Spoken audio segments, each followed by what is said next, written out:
Bismillahirrahmanirrahim. Assalamualaikum warahmatullahi wabarakatuh. Alhamdulillah, summa alhamdulillahilladzi hadana bihadza wa ma kunna linahtadiya lawla an hadana Allah.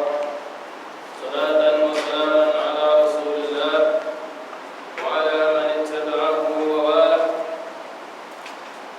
Amma ba'd, fa inna asdaqal hadits kitabullah wa khairal huda huda Muhammadin sallallahu alaihi wasallam. Wa syarrul umuri muhdatsatuha wa kullu muhdatsatin bid'ah wa kullu bid'atin dhalalah wa kullu dhalalatin finnar. Alhamdulillah, kita panjatkan syukur kepada Allah pada malam ini kita dapat sama-sama hadir ke masjid rumah Allah untuk salat maghrib berjemaah dan seterusnya berada dalam majlis ilmu kuliah tafsir. Pada malam ini insyaallah kita akan pergi kepada surah Al-Ghashiyah. Al-Ghashiyah, Al-Quran Karim pada muka surat 592. Alhamdulillah, pada malam ini hujan turun lebat. Sungguh pun hujan lebat, kita dapat hadir juga ke rumah Allah. Dapat hadir ke rumah Allah walaupun hujan lebat, mendapat ujian daripada Allah Subhanahu wa taala melalui rukhsah yang diberi oleh baginda Rasulullah melalui hadis sebagaimana dinyatakan dalam hadis.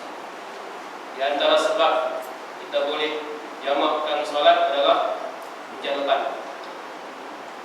Tanpa mempedulikan persoalan zaman, kereta, kemudahan dan sebagainya, maka rukhsah tetap rukhsah. Para ulama fiqh telah membahaskan hal jamak solat kerana hujan lebat. Kalau kita nak jamak malahnya boleh tak? Lepas bayang maghrib kita bangun ya Isya, tapi kita ada kuliah kan? Kalau tak ada apa-apa boleh cuba buat sekali, tak ada salah. Walaupun kita kata hari ini sudah datang masjid, ada payung,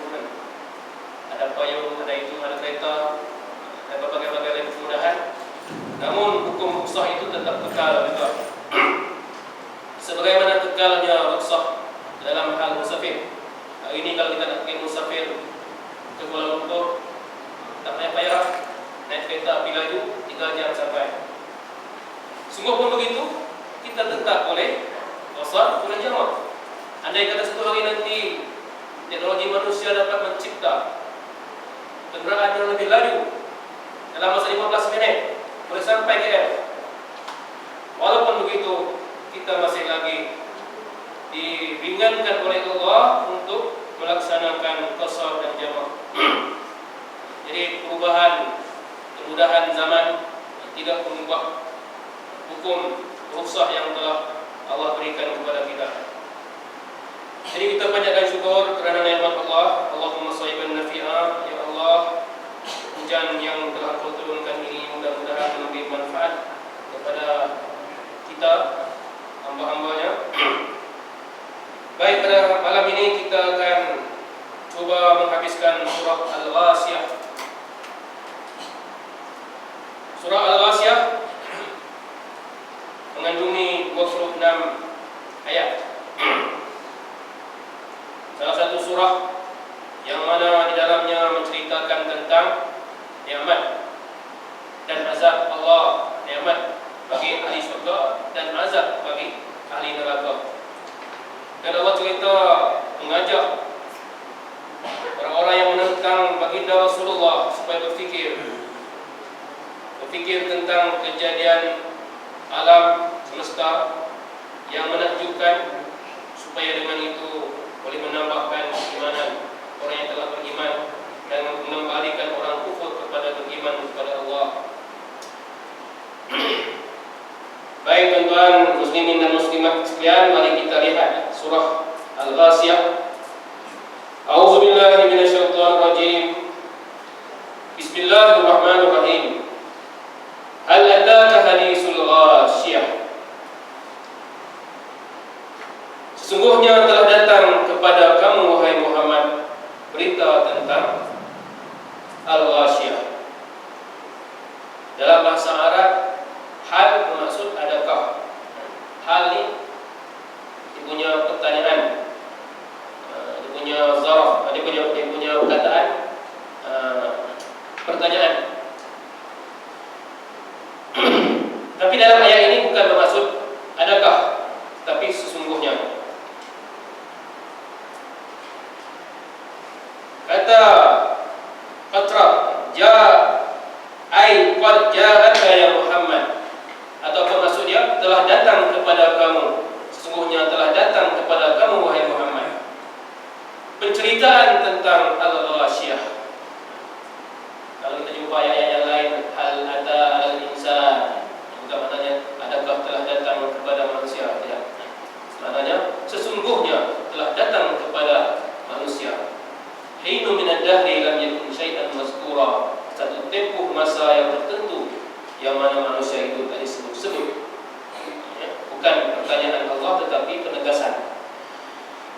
Maka dalam ayat ini Allah menegaskan, sesungguhnya telah datang kepada kamu wahai Muhammad peristiwa al-ghashiyah. Al-ghashiyah maksudnya peristiwa kiamat. Pendapat jumhur mufassirin, maksud al-ghashiyah adalah nama bagi hari kiamat. Kenapa hari kiamat dinamakan al-ghashiyah? Sebab pada hari kiamat nanti peristiwa itu mengenai semua orang. Ghashi ini maksudnya meliputi. Khatamallahu ala qulubihim wa ala sam'ihim wa ala absarihim ghishawah. Allah telah menutup khatamallahu ala qulubihim, hati mereka, pendengaran mereka, penglihatan mereka, wa ala absarihim, dan pada pandangan mata mereka ghishawah. Ghishawah tutup, selaput yang menutup pandangan mata mereka. Maka ghashiyah maknanya menutup. Menutup maksudnya meliputi semuanya, tak ada satu orang pun yang terkecuali. Maka sebab itulah hari kiamat dipanggil yaumul ghashiyah, hari yang menutupi segala-galanya. Dikatakan juga menutup, yang dimaksudkan dengan menutup itu adalah an-nafakhah as-saniyah lil ba'ts, tiupan sangkakala kali kedua untuk kebangkitan. Apabila malaikat Israfil meniupkan sangkakala kali yang kedua. Sangkakala ini ada tiupan dua kali. Kali pertama sangkakala fazak. Fazak maknanya hidup semuanya mati. Yang hidup semuanya mati, termasuklah malaikat-malaikat yang ada mati semua. Malaikat-malaikat dalam kubur mungkar nakir mati juga. Haiwan-haiwan, ulat-ulat, segala yang ada di atas bumi, dalam bumi, di langit, semuanya mati semua. Illa man sya'allah, melainkan mereka yang Allah kehendaki yang tak mati. Para ulama tafsir kata yang tak mati itu illa man sya'allah. Mereka berbeza-beza pandangan lah. Ada yang kata yang tak mati itu melainkan malaikat hamalatul arsh, ada malaikat yang menanggung arash. Ada yang kata tak mati itu maksudnya bidadari, dan ada yang kata tak mati itu adalah malaikatul maut. Walau berapapun pendapat, kebanyakan mengatakan malaikat semuanya mati, termasuklah malaikatul maut, kemudian hidupkan kembali oleh Allah. Kemudian dia tiup, Israfil tiup sangkakala yang kali kedua, maka sangkakala itu ghashi, tutup, meliputi semuanya. Semuanya kena, maka hiduplah kembali semuanya.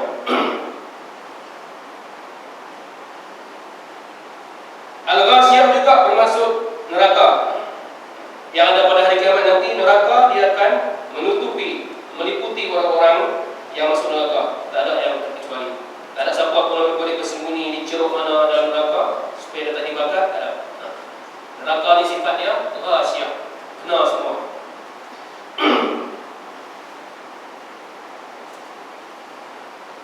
Wujuhun yawma idzin khashi'ah.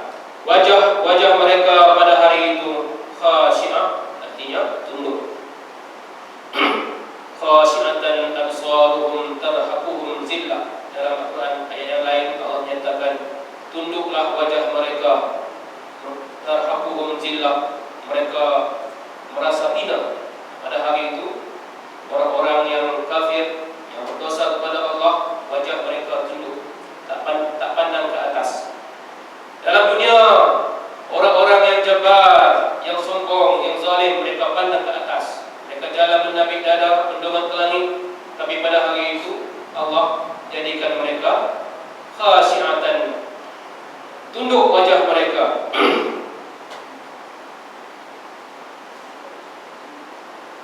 Macam dalam solat lah. Dalam solat kita kalau khusyuk dikatakan macam mana? Adakah orang yang sembahyang pandang ke atas tu khusyuk? Tidak kan? Khusyuk ni dia pandang ke bawah. Jadi khusyuk melihat kepada tempat sujud. Menurut mazhab kita Syafi'i, sunat pandang ke tempat sujud. Ada mazhab yang lain yang mereka mengatakan sunat pandang ke depan, pandang seolah-olah ada Kaabah di depan. Kita mazhab Syafi'i sunat pandang ke tempat sujud. Jadi pandang ke bawah menjadi lambang khusyuk. Tak bergerak di sana sini untuk cerah.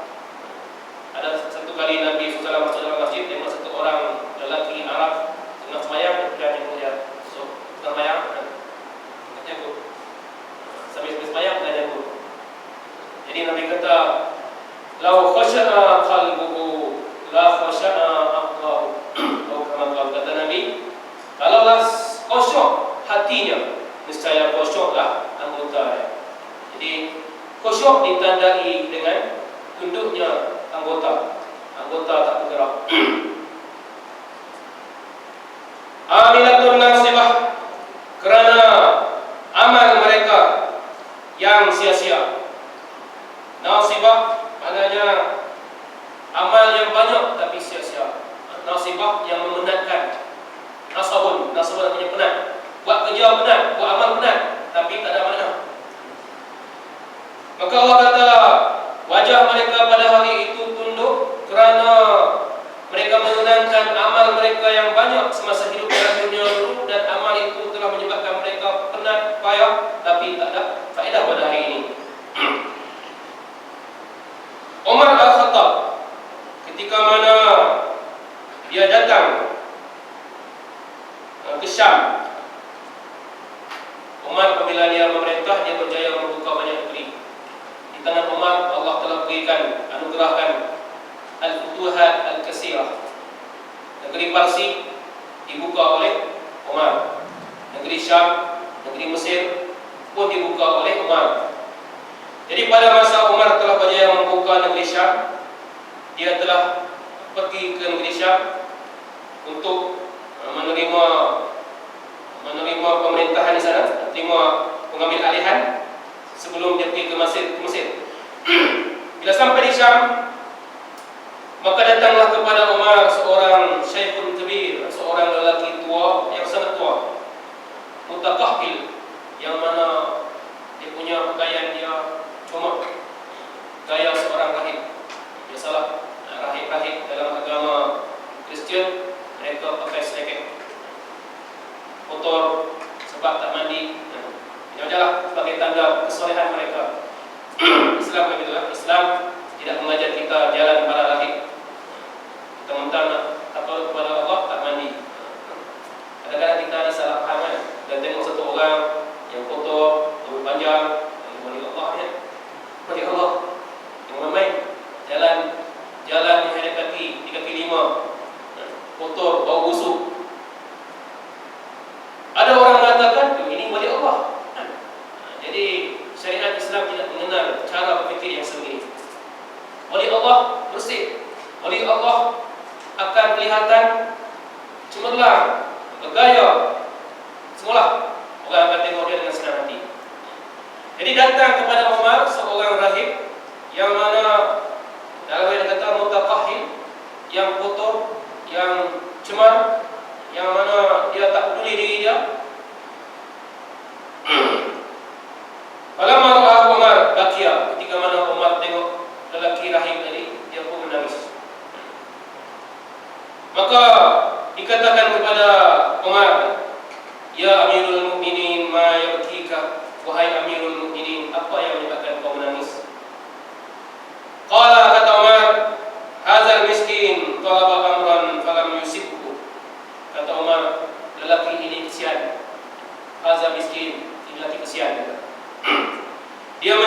sesuatu yang dia tak dapat. Rajaan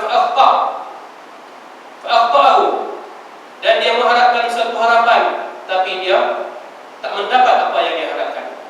Lalu Umar membaca ayat wujuhun yawma idzin khashi'ah amilatun nasibah. Nabi Umar kaitkan dengan laki-laki tadi. Wajah mereka pada hari itu akan tunduk kerana mengamalkan amalan yang tak memberi faedah kepada mereka. Amalan rahib barangkali mengatasi amalan ramai daripada kalangan orang Islam. Dia punya takarrubnya kepada Allah lebih hebat. Dalam dunia hari ini pun kita tengok bagaimana pendeta Nasrani, dia orang meninggalkan dunia lebih daripada kita meninggalkan dunia.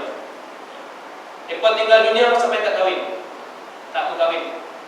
Kita kahwin juga, seolah-olah nak dunia. Maka kesungguhan mereka nak takarrub kepada Allah ini adalah nasibah.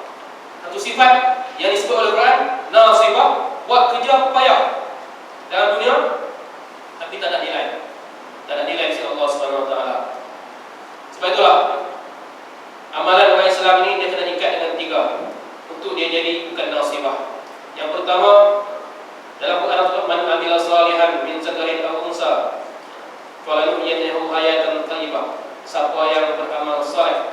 Amal soleh dalam Islam ni mesti diikat dengan tiga ciri.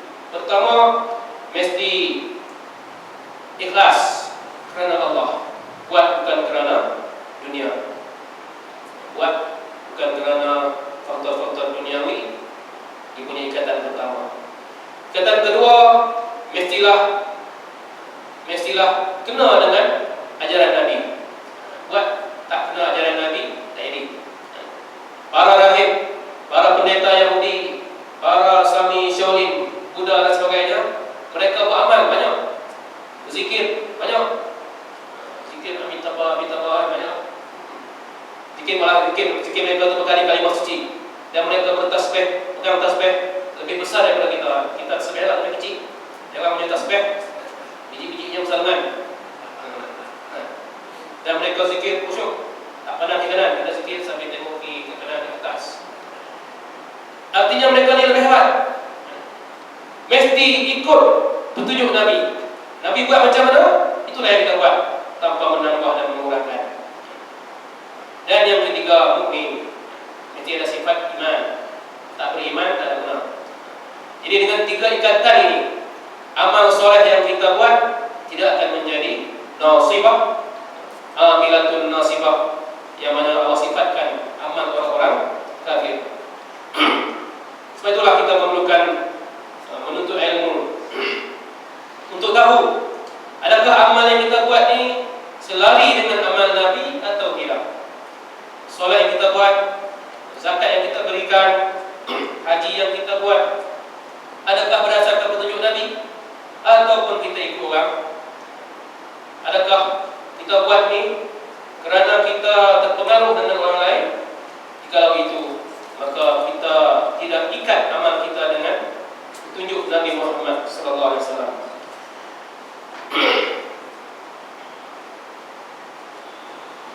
Amirul Mukminin Ali bin Abi Thalib ketika mana mentafsirkan ayat ini, dia mengatakan amilatun nasibah, amal yang banyak yang payah sia-sia adalah amal puak Khawarij. Puak Khawarij ini disebut dalam sejarah puak Harurah. Harurah ini satu yang dikenal pada zaman para sahabat. Pada satu hari datang seorang perempuan kepada Aisyah, isteri baginda Rasulullah. Waktu itu Rasulullah tak ada. Dia datang kepada Aisyah, dia kata, wahai Aisyah, kenapa kita perempuan bila kita tinggalkan puasa kita kena qada, sedangkan bila kita tinggalkan solat tak payah qada? Solat ni kan, solat maut. Kenapa kita ni, dia kata bila tinggalkan puasa kena qada, bila tinggalkan solat tak payah? Apa kata Aisyah? Aisyah kata, Haruriyah anta? Adakah kamu seorang perempuan Haruriyah? Haruriyah merupakan satu tempat di Iraq, di mana disitulah munculnya puak Khawarij. Ali, tidak, aku bukan daripada Haruriyah, aku saja tanya ya. Maka Aisyah jawab, dia kata, begitulah yang Nabi suruh kami. Bila kami tinggalkan puasa, kami kena qada. Bila kami tinggalkan solat, tak disuruh qada. Kalau ikut logik, dua-dua ibadat. Puasa pun sama dengan solat. Kenapa yang solat ni tak payah qada, yang puasa kena qada? Jadi kata Aisyah, itulah yang Nabi ajar kami. Jadi puak Khawarij ni, yang dalam sejarah mereka suka menegakkan agama menurut apa yang mereka rasa benar. Di zaman pemerintahan Ali, mereka pernah tangkap anak kepada Khabbab al-Ijz. Khabbab al-Ijz ini adalah satu orang sahabat Nabi yang awal Islam. Ada satu hadis Nabi yang masyhur yang menceritakan bagaimana Khabbab ini telah datang kepada Nabi satu hari. Dia tanya Nabi, ya Rasulullah, kenapa tak minta doa ke kami? Minta doa untuk kita menang, minta tolong Allah menang kita. Maka Nabi beritahu Khabbab, dia kata sesungguhnya umat terdahulu mereka ni menghadapi kepayahan. Ada yang dibelah kepalanya sampai ke selangkang mereka supaya Allah. Ada yang digaru badan mereka, luluh kulit-kulit mereka supaya mereka meninggalkan agama Allah, tapi mereka sabar. Demi Allah, kata Nabi, kalau kamu bersabar, agama ini akan menang. Sehinggalah satu orang yang berjalan dari Salma ke Hadramaut, dia tak takut apa-apa pun. Kerana amannya negara waktu itu. Jadi Khabbab ada anak dia pada zaman Ali ditangkap, dan anak dia ini jalan bersama isteri dia yang sedang mengandung. Ditanya oleh satu kumpulan puak Khawarij. Dia kata, siapa Umar pada pandangan matamu? Kata anak Khabbab, dipujilah Umar.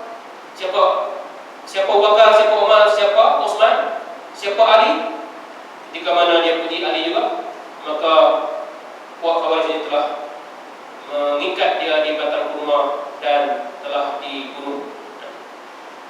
Dibunuhnya anak Khabbab, dan mereka bertakbir, Allahu Akbar. Dibunuh. Sejarah mencatatkan puak Khawarij dahi mereka hitam. Dalam kalau kita baca sejarah, kita Khawarij ni dahi mereka hitam. Kenapa? Kerana banyaknya solat.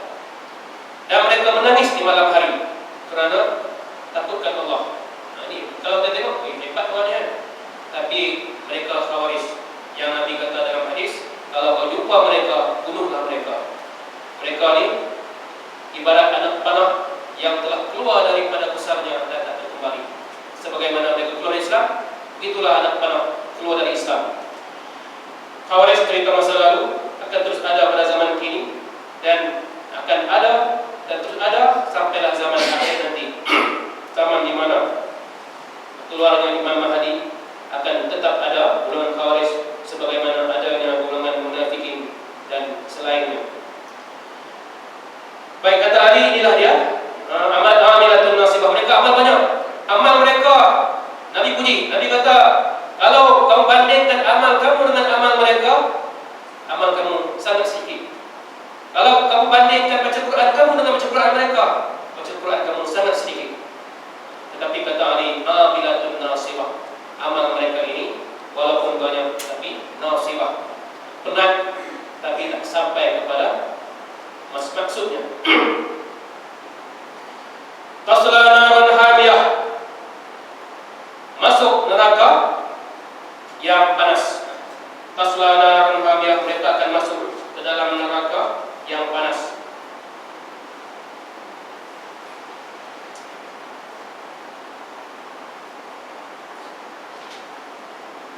Tusqa min ainin aniyah, diberi minum daripada sumber air yang panas. Baik, Allah cerita tentang neraka. Naran hamiyah, neraka ini sifatnya panas, panas menggiling. Hamiyah maksudnya panas. Dalam hadis disebut al-humam, ada sebut idza staka minhu, apabila satu anggota ini, apabila kita ni demam, maka mengadu satu anggota lain pun demam sama. Jadi demam dalam bahasa Arab disebut humam.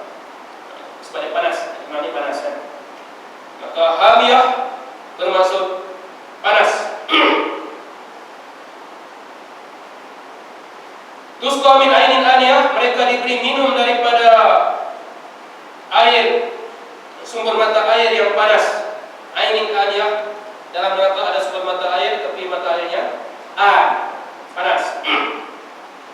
Dalam ayat surah Ar-Rahman, Allah menyebutkan yatufuna bainaha wa baina hamimin an. Dalam neraka, penghuni neraka itu akan berulang-alik di antara makan buah zakum dengan air hamim. Lepas makan buah zakum, mereka pergi pula ke kolam panas dalam keadaan ini panas. Dah makan buah zakum, taqatta'a am'a'ahum, kata Allah, putus habis urat-urat perut mereka sebab makan buah zakum kau yang berduri. Lalu mereka merasa panas, mereka pergi pula minum air panas. Kemudian mereka minum dengan gaya unta. Gaya unta minum. Unta yang terkena penyakit. Fasyaribuna syurbal him. Allah kata mereka akan minum air dalam hamim ini, dalam kolam panas ini, sebagaimana lagaknya unta yang terkena penyakit dahaga. Kita tak tahu unta tak tahu kan? Orang yang belah unta, mereka ada satu penyakit unta, penyakit dahaga. Unta ni kalau dia dahaga dia akan pergi wadi mana-mana, dia letak kepalanya, mulut di air, kita angkat. Minum sampai mati. Sampai dia mati dengan minuman itu. Allah menceritakan bahawa orang dalam neraka ni yang kau minum jatuh. Dah makan buah zakum, pergi minum air panas, air hamim. Dan minum gaya unta yang terkena penyakit dahaga. Sebab itulah kita dilarang minum gaya ahli neraka. Bila Allah cerita kata ahli neraka minum macam ni, kita jangan tiru. Minum ahli neraka ni keluar gelas penuh, minum. Tengok, dia punya gelas tak angkat kan? Yang gelas tak angkat, minum habis satu gelas. Atau botol mineral, minum sampai habis satu botol. Sekali tengok kan? Ini minum ahli neraka. Minum sunnah baginda Rasulullah 3 kali kan? 3 kali tengok. 1 kali tengok, angkat. Dan jangan bernafas dalam air. Jadi bila kita minum banyak dan tak angkat dia punya bekas minuman daripada mulut kita akan bernafas dalamnya. Dan inilah cara ahli neraka minum. Walaupun air itu panas, mereka minum juga. Mereka akan berkisar di antara tempat mereka mengambil buah zakum dengan tempat mereka minum dalam keadaan mereka kepanasan.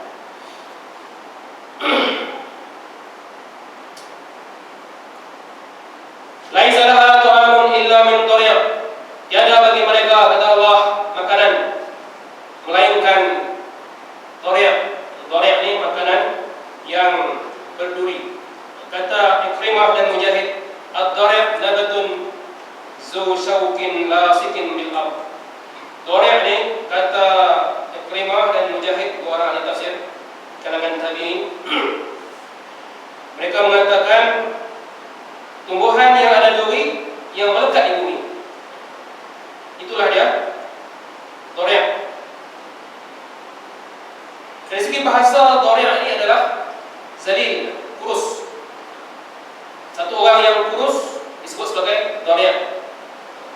Jadi bila makan buah dhari', dia tak menggemukkan, maka Allah panggil dia dhari'. Makan tak gemuk, buah akan makin kurus. Sebab habis taqattama am'amahum, habis kecil dia punya usus dia, maka mereka makan tak mengenyangkan dan makin kurus.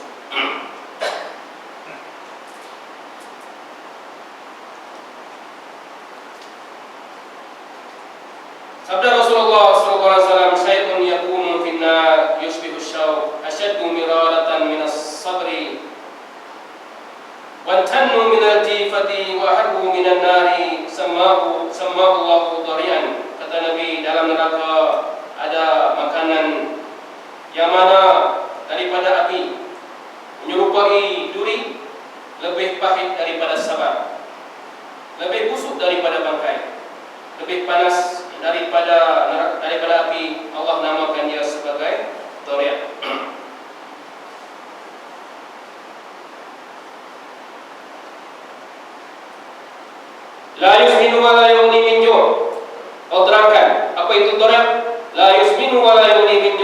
tiada boleh menggemukkan dan tiada boleh menghilangkan lapar. Baik itu sifat-sifat neraka. Allah terangkan ayat 4 sampai ayat 7. Allah cerita bagaimana yang akan diperolehi oleh orang-orang yang mana wajah mereka pada hari itu tunduk kerana amal yang tidak berfaedah untuk mereka. Mereka akan dapat neraka dengan sifat-sifat yang telah disebut itu. Kemudian Allah cerita pula tentang surga.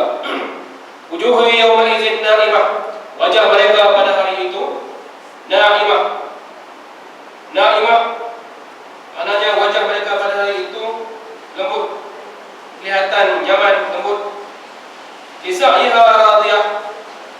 Na'im ini lembut. Na'im, orang yang nama Na'im maknanya dia nikmat, penuh dengan kenikmatan, kelembutan. Maka wajah yang ada pada hari itu, kata Allah, wajah orang-orang beriman dilihat zata ni'matin, nampak cahaya nikmat pada wajah mereka. Itulah wajah para orang beriman. Isa'iha radiyah, kerana amal dia yang redha. Amal dia yang diredai di dunia. Fi jannatin 'aliyah, dalam surga yang tinggi. Jadi Allah sifatkan surga ini tinggi kerana surga terletak di atas langit yang ketujuh. Maka sebab itulah Allah sifatkan dia 'aliyah, tinggi. Tinggi kadar dan juga tinggi nilai ya. Nilai dan fizikal dan mental. Tinggi dua. Dari segi fizikalnya tinggi, dari segi nilai pun tinggi. Rasulullah SAW telah bersabda dalam sebuah hadis yang dikeluarkan oleh Abu Ya'la dan Abu Hurairah yang berbunyi, inna rajula la takunu lahu indallahil manzilatul rafi'ah fama yabluha bi amalin fama zala Allah yabtalihi bima yakrah hatta yabluha, kata Nabi. Sungguhnya seorang lelaki itu dia akan berada di sisi Allah pada satu kedudukan yang tinggi dan dia tak sampai dari tempat yang tinggi itu. Jadi kita ni akan di tempat yang tinggi dan ada lagi yang tinggi. Macam mana nanti tempat yang tinggi? Kata Nabi SAW, lalu Allah memujinya apa yang dia tak suka supaya dia sampai.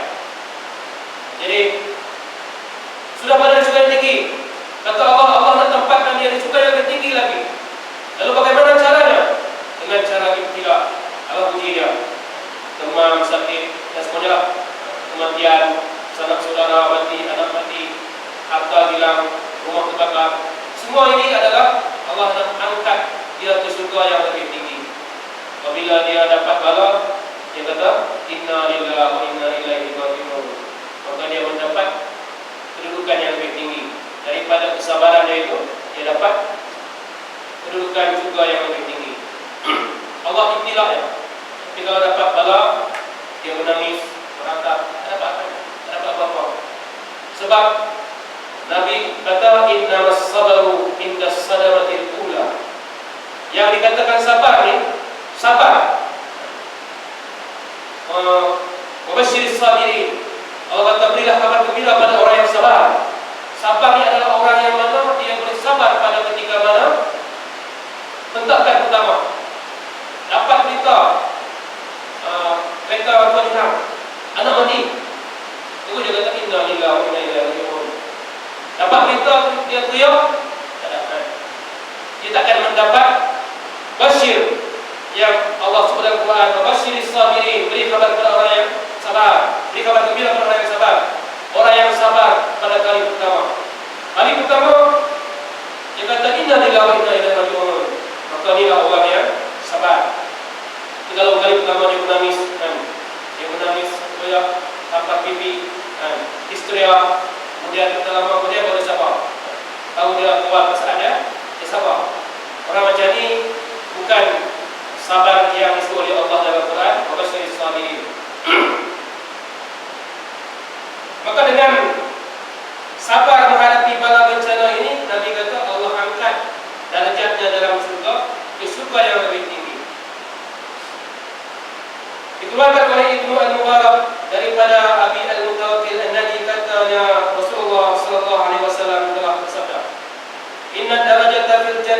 fawqa darajah kama baina as-sama'i wal ard. Nabi kata di antara satu derajat ke derajat surga yang lain adalah seperti jarak di antara langit dan bumi. Langit dan bumi jauh. Langit dan bumi ini perjalanan dia alfu sanah. Ya'budu fiha fi yaumin kana miqdaruhu alfu sanah. Malaikat naik turun langit ini satu hari kadarnya seperti 1000 tahun. Satu hari di sisi Allah 1000 tahun di sisi kita.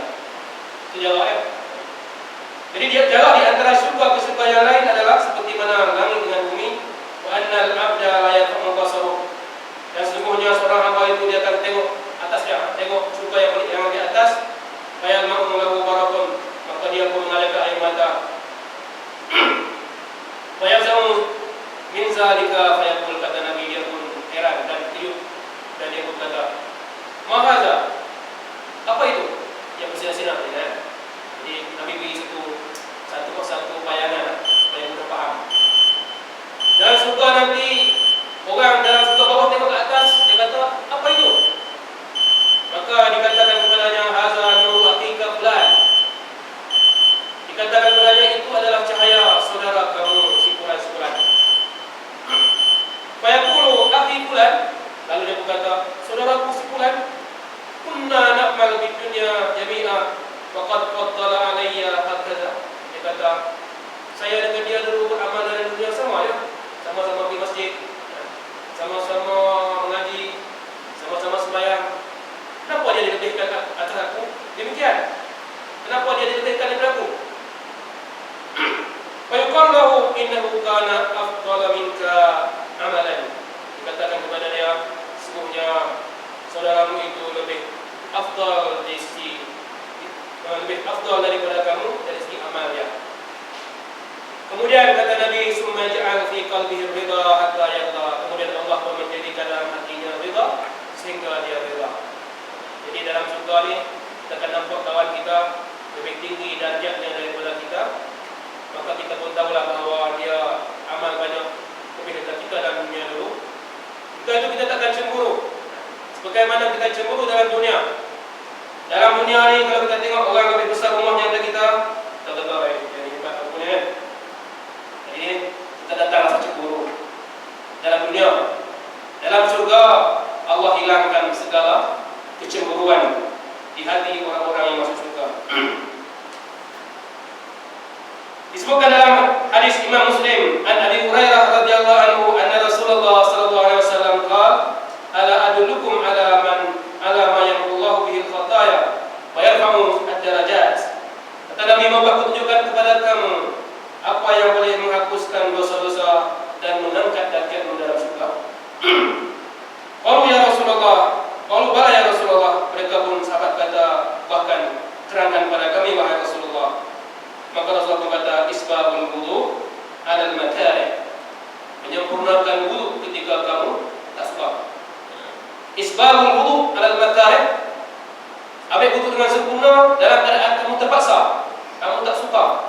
Seperti sejuk kan, cuaca pagi sejuk, ambil wudu. Kalau boleh tak ambil wudu kan, tapi ambil juga. Atau hujan lebat, ambil wudu juga. Tak ada wudu, nak kekalkan keadaan wudu. Jadi wudu dalam keadaan kita terpaksa ini, Nabi beri satu kredit yang lain daripada wudu dalam keadaan biasa. Wa kasrul khata ila al-masajid. Kata Nabi yang kedua, banyak berjalan ke masjid. Banyak jalan ni maksudnya balik masjid pergi masjid, balik masjid pergi masjid. Bukan banyak langkah. Dia langkah. Walaupun rumah dekat, tapi dia banyak ulang-alik. Maka itulah yang dimaksudkan dengan banyak langkah ke masjid. Wa intizarus salah ba'da salah fazalikum ribat. Kata Nabi, dan menunggu solat selepas solat, itulah dia ribat. Ribat ini adalah bersiap sedia untuk ke medan perang. Ya ayyuhallazina amanu isbiru wasabiru warabitu wattaqullaha la'allakum tuflihun. Wahai orang yang beriman, isbiru wasabiru, rabitu. Ya ayyuhallazina rabitu, isbiru wasabiru warabitu. Sabar menyabarlah kamu, warabitu, dan ribatlah kamu. Ribat ni maksudnya duduk tunggu dalam siap siaga. Istilah ini dipakai dalam peperangan. Dalam peperangan, tentera dia berjaga malam. Pahala ribat besar.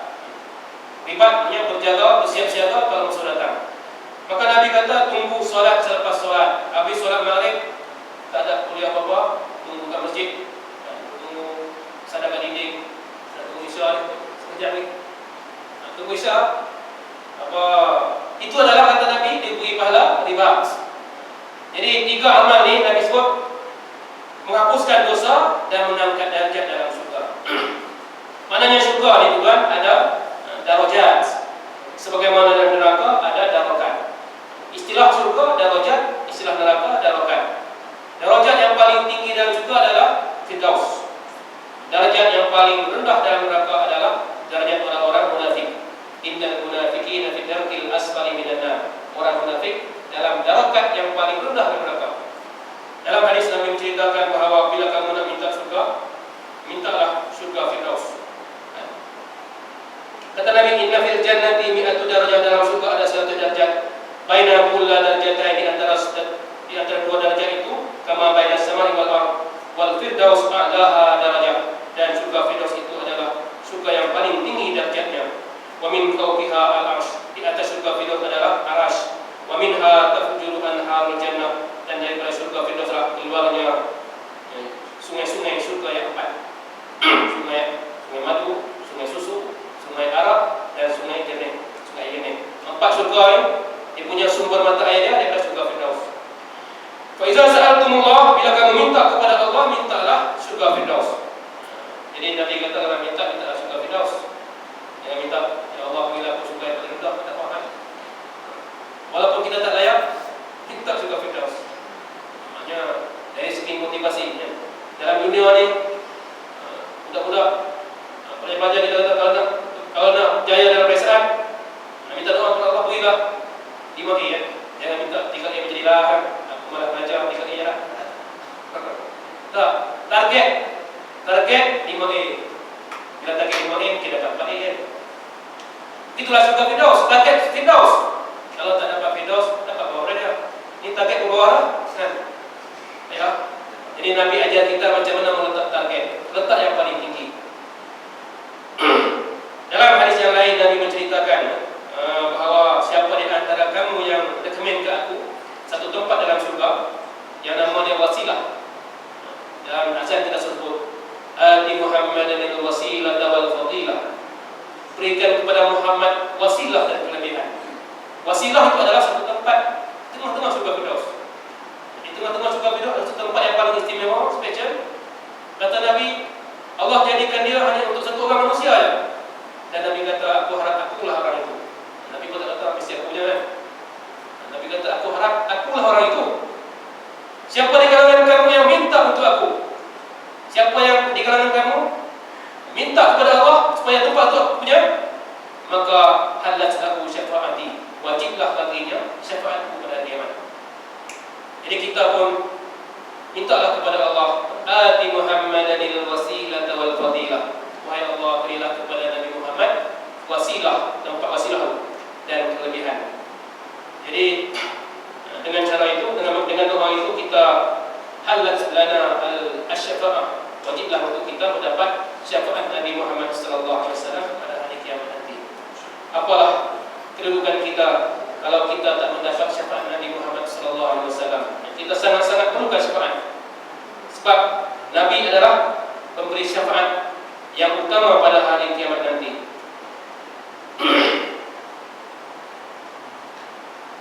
La tasma'u fiha laghiyah, tiada dengar di dalam syurga itu laghiyah. Laghiyah adalah kataan-kataan lagha.